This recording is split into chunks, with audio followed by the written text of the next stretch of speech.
Estamos de volta em mais uma semana para abrirmos numa sequência de 5 episódios o Bíblia Fala. Como lhe disse na semana passada, esta será a última semana em que estaremos no ar, quer na Rádio RCS, quer também no Hope Channel Portugal, com este programa, onde colocámos o nome A Bíblia Fala. Lá mais para o final desta semana vou revelar-lhe qual o nome que iremos dar à próxima sequência de episódios onde vamos estudar a Bíblia e qual vai ser um bocadinho essa metodologia. Por hoje, e para começar, tal como ficou acordado na semana passada, vamos fazer um apanhado geral daquilo que foi a nossa leitura e aquilo que nós descobrimos nas duas epístolas do apóstolo Pedro, e para isso vamos recordar uma passagem que está em 1 de Pedro, capítulo 1, versículos 18 e 19, e depois vamos também recordar a de 1 de Pedro, capítulo 2, versículos 22 a 25. Então, a primeira passagem diz: sabendo que não foi com coisas corruptíveis como prata ou ouro que fostes resgatados da vossa maneira de viver, ou da vossa vã maneira de viver, que por tradição recebeste dos vossos pais, mas com o precioso sangue de Cristo, como de um cordeiro imaculado e incontaminado. E ao lermos 1 de Pedro, capítulo 2, versículos 22 a 25, nós podemos ver o que Pedro registou: o qual não cometeu pecado, nem na sua boca se achou engano, o qual, quando injuriavam, não injuriava, e quando padecia não ameaçava, mas entregava-se àquele que julga justamente, levando ele mesmo em seu corpo os nossos pecados sobre o madeiro, para que, mortos para os pecados, pudéssemos viver para a justiça, e pelas suas feridas fomos sarados. Pedro, estamos na reta final deste estudo intensivo sobre as duas epístolas de Pedro, e aquilo aqui que me parece que é importante salientar é que a salvação e o sofrimento de Jesus foram sempre uma tónica muito importante nas palavras de Pedro, naquilo que Pedro escreveu. Sim, são temas que podemos considerar absolutamente centrais no pensamento do apóstolo Pedro, como dizias, realmente, especialmente na sua primeira carta.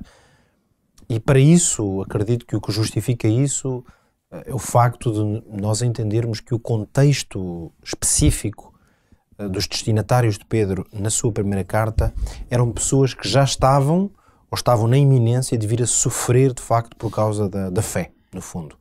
Estamos a falar de sofrer perseguição aos mais diversos níveis e, portanto, eram pessoas para quem a sua escolha de fé e o seu caminho com Jesus Cristo estava, como é evidente, a trazer-lhes dificuldades, sofrimentos reais e concretos na sua vida.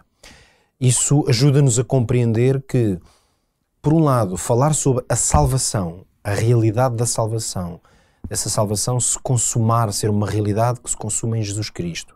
E, por outro lado, uma ênfase muito grande no sofrimento de Jesus Cristo. Estas duas passagens que tu acabas de ler são dois excelentes exemplos de textos em que o apóstolo, porções do seu texto, em que o apóstolo Paulo não apenas se refere à salvação em Jesus Cristo, mas depois enfoca muito o facto de ele ter sofrido. Essa passagem no segundo capítulo é quase uma citação de Isaías 53, em que ele vai usar toda aquela expressão, não é, de que ele foi perseguido, sofreu iniquidade, foi desprezado, como um cordeiro é levado ao matadouro. Nos dois textos, esta ideia do sangue que foi derramado por nós. E nós podemos compreender que, sendo que estas pessoas estavam, claro, num caminho de fé em Jesus Cristo, que o Evangelho em Jesus Cristo é a base, naturalmente, da fé que o apóstolo Pedro lhes tinha pregado e comunicado, podemos perceber que este grande enfoque, por um lado na salvação, na certeza da salvação, mas por outro lado também que Jesus, para garantir essa salvação, ele próprio teve que sofrer muita perseguição, no fundo servia uma espécie de consolo a estas pessoas. Não que nós fiquemos satisfeitos com o sofrimento dos outros ou que o sofrimento dos outros alivie o nosso sofrimento. Mas aqui não se trata apenas do sofrimento do outro, é perceber que Jesus esteve disposto até às últimas consequências. Claro. Para quê? Para poder preparar a salvação e ir até ao fim com este plano de salvação. Sendo que o sofrimento, a dor atroz que ele teve que padecer, indo até à morte de cruz e o seu sangue derramado, servem, portanto, como uma espécie de referência. E a experiência destes crentes, e naturalmente pode ser a nossa também, nós não ficamos felizes nesse sofrimento, mas sentimos, quando nós próprios temos que sofrer ou passar por alguma dificuldade relacionada com a nossa fé, é como se nós isso dá-nos alento. A verdade é essa, dá-nos um alento de saber que o nosso amado Senhor também teve que passar por sofrimentos e que nós como que estamos com Ele e Ele está connosco no nosso próprio sofrimento.